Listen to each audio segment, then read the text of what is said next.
Hi folks, Vipin here.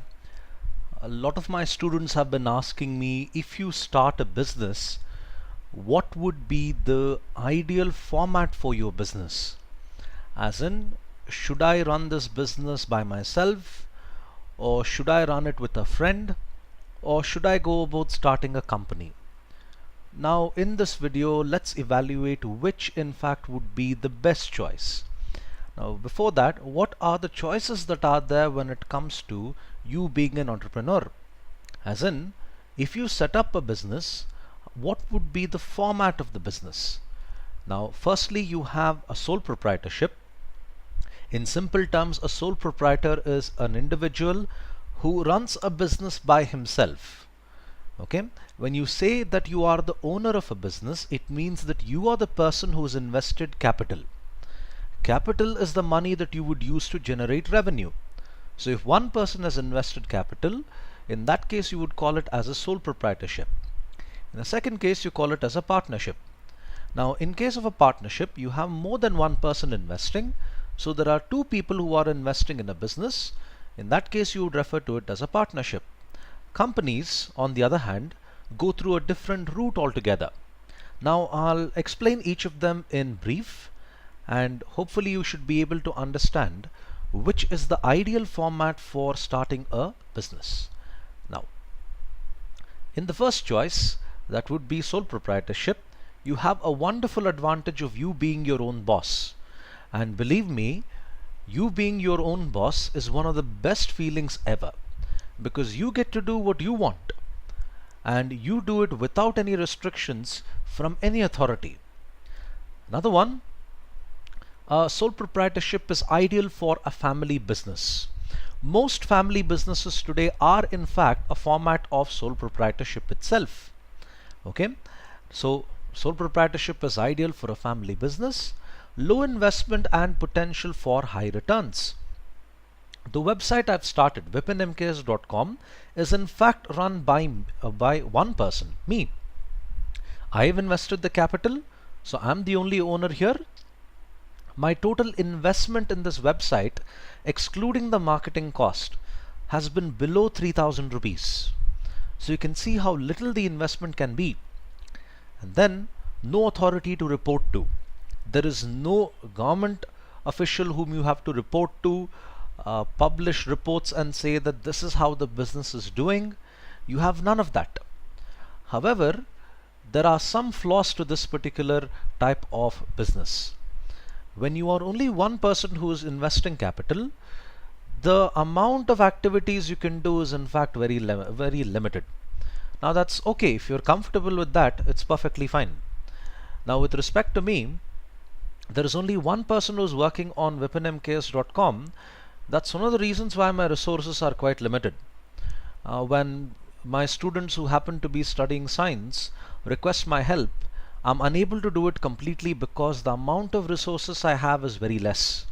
There's only one person who's working. In that case, it's only me. So I'm not able to do the entire thing as and when they go about requesting it. So that's a big flaw that you would come across. The limited capital investment means the activities that you can do is in fact quite less as well.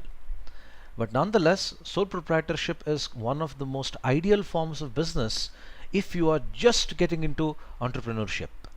Okay, now there's another one, partnership. When you start a partnership is more suitable when professionals are needed. Doctors, lawyers and chartered accountants. It is easy to set up and almost no documentation is required. Now when I say almost no documentation is required, it's because in some cases many people would in fact draft something which is known as a partnership deed. In the partnership deed, the partners decide what these guys are supposed to do, how much capital every person has invested, what will be their salaries, and how is it that they'll share the profits. Okay, now in that case you could go about drafting a partnership deed. But nonetheless, the law in India doesn't require you to draft a partnership deed. Even for example, an oral partnership agreement. Okay, even that is in fact considered perfectly fine as per the Indian legal system. Now there are some flaws when it comes to doing a partnership. Now for example, when you have more than one person here, a partnership requires a minimum two people. There's a good possibility of conflict of interest. Now, what is the meaning of conflict of interest?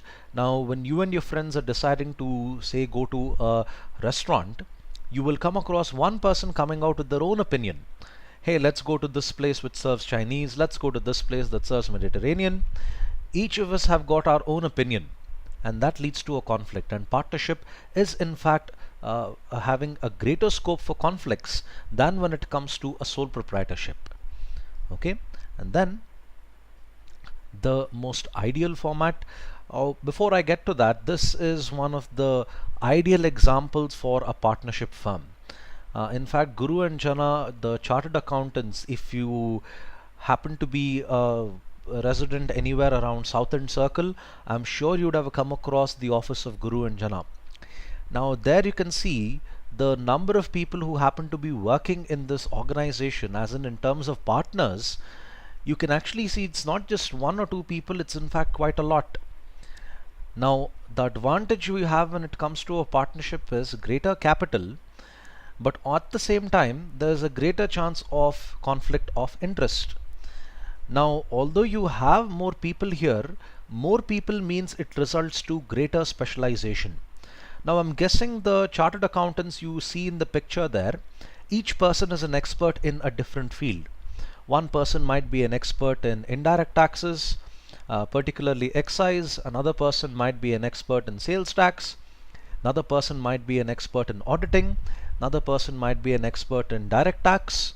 One authority on VAT. So each of the people there could have their own expertise. That's a very, very cool advantage you would be able to get in a partnership. Now remember, when I'm working on my website, my knowledge is mostly restricted to commerce. When I go about making science notes, I need to confirm with students and check. That's because I'm not an expert in science, not yet at least. However, in a partnership, you have many people working and many experts working together. The quality of work you come across is significantly better than what you would come across when it comes to a sole proprietorship. Okay, so what is the next format when it comes to establishing a business? A company. You've always heard of this very, very cool phrase, CEO, Chief Executive Officer. Now you can't really call yourself as a CEO if you happen to be part of a sole proprietorship. It's ideal when you go about doing a company. Now in case of a sole proprietorship and a partnership, you can start these businesses without taking permission from Government of India. I mean, for some types of businesses you have to take a permission, but in most cases you need not. Okay. Now when it comes to a company, you have to go through the procedures as per the Companies Act of 1956. You cannot put up a board in front of your house the next day and call yourself a company. That's possible with a sole proprietorship and a partnership. However, it's certainly not when it comes to a company. Now companies have quite a few bit of disadvantages, but that doesn't stop people from starting a company. I'll tell you how one major advantage in fact offsets all the other disadvantages when it comes to starting a company. Okay, so before I get to that, some of the disadvantages, it's not as easy as you think, because when you start a company you need to go through Government of India rules and regulations, and that in fact takes a long period of time. Another thing that is there, the duration that you would have when it comes to the reports, and I'm sorry, not the duration, the different documents that you need to submit during the course of running a company. That in fact is quite a lot. For every meeting that you conduct, you have to submit a report to Government of India giving them a description of what really happened in the meeting. So for something as small as that is considered extremely important. Okay, and then what is that advantage that I mentioned, that one major advantage that offsets all the other disadvantages of starting a company? Okay, limited liability. Now when you start a company, you're able to get this wonderful advantage called as limited liability. Now you might have seen in the newspapers and media, I love how the media exaggerates and they keep saying Malia is getting funding for United Breweries, but he's not spending the salaries and he's not using that money and paying off the salaries of his employees in Kingfisher Airlines. Now, the reason that happens is because of limited liability. One more case would be when Malia donated several kilograms of gold to Tirupati. People of Kingfisher were complaining our salaries are not paid, yet he is donating gold to Lord Venkateshwara. Now that happens here because of, again, the golden concept of limited liability. If I start a partnership or a sole proprietorship, and let's say I approach a bank for a loan, I'm approaching them for a business loan. The first check that you see there on top, they give it in the name of Vipin Mandyam. They give it in my name. But if I start a company, let's say I name my company as Cybertron Education Limited. Okay, I chose Cybertron because I'm a huge fan of Transformer series, and that's one of the reasons why I picked Cybertron there. So Cybertron Education Limited, I start a company called Cybertron Education Limited. In the second case, when I start a company, the same business loan is given in the name of Cybertron Limited, Cybertron Education Limited. But in the first case, it's given in my name. In both the cases, I'm going to use this to expand my website, to make it into something bigger. But in one case, you can see it's my name there, and in the second case, it's the name of my company that is there. In limited liability, that's a wonderful privilege that is extended only to companies, wherein if the company in fact takes a loan, the loan is in fact obtained in the company's name and not the founder of the company.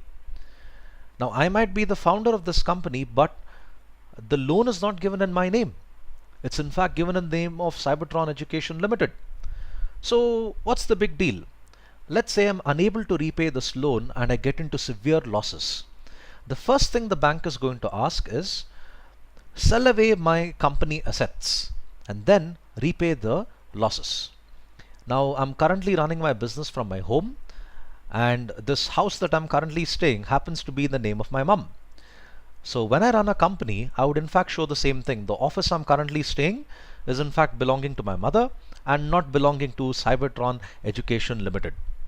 When that happens, the bank cannot do anything else. They have no authority to in fact force my mum sell away the house and go about repaying this loan that I have taken.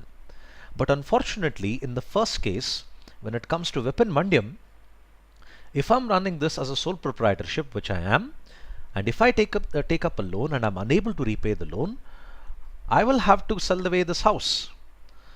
The reason is this is something which the bank has given in my name, and even my relatives, in fact the close relatives, my mum, could also be held responsible for repaying this loan. That's not possible when it comes to companies. That's not possible when it comes to companies. You cannot ask the founders of the company to repay the loan unless and until the loan they have taken is in their own name. But very cleverly, they will never take the loan in their name. They'll in fact take it in the name of a company. Which brings me to another important advantage. Companies have got something called as artificial person.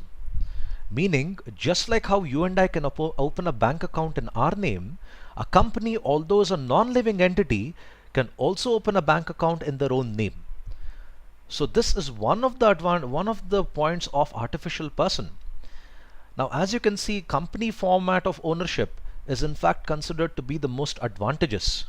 If you're patient enough to go through the procedures of Companies Act and establish yourself as a limited liability company, then a large part of your problems in fact get settled. Although sole proprietorship and partnership have their own advantages, one major advantage of companies, according to me, supersedes everything else.